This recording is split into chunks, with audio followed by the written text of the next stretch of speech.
En aquest tutorial anem a gestionar el resultat del vídeo anterior on havíem efectuat una cerca avançada mitjançant els descriptors Mesh.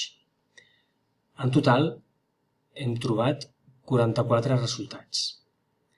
Per defecte, PubMed ens presenta els resultats mitjançant una visualització denominada Summary.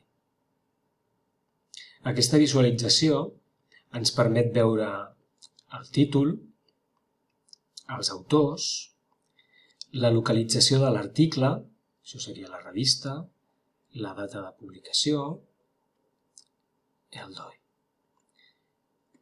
I a la següent línia ens indica el PubMed ID, el tipus d'article, en aquest cas un assaig clínic, i la llengua de l'article, en aquest cas xinès.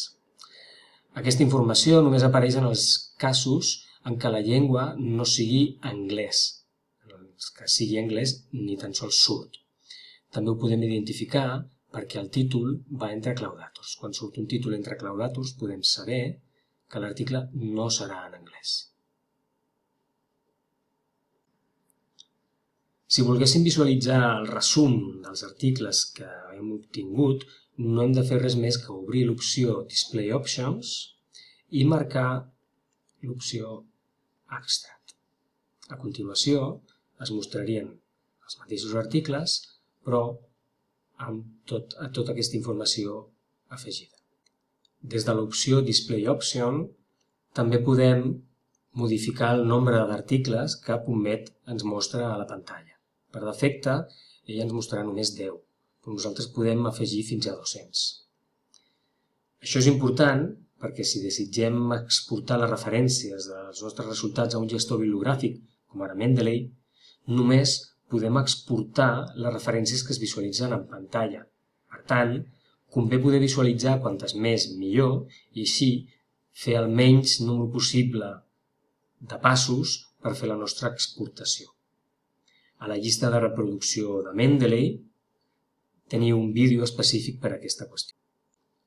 En quant als filtres, es mostren a la columna de l'esquerra. El primer és el relatiu a l'any de publicació. El següent ens parla de la disponibilitat del text, només abstract, free full text o full text. Més endavant ens parla de la tipologia dels documents que hi ha en els resultats de la nostra cerca.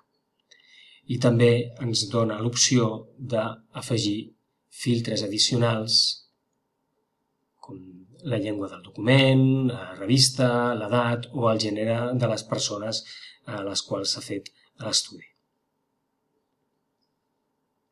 En el nostre cas, anem a filtrar per adults de 19 anys en endavant, per any de publicació, posarem que sigui del 2018 fins a l'actualitat, i també li demanarem que només volem els articles que estiguin en obert de manera gratuïta.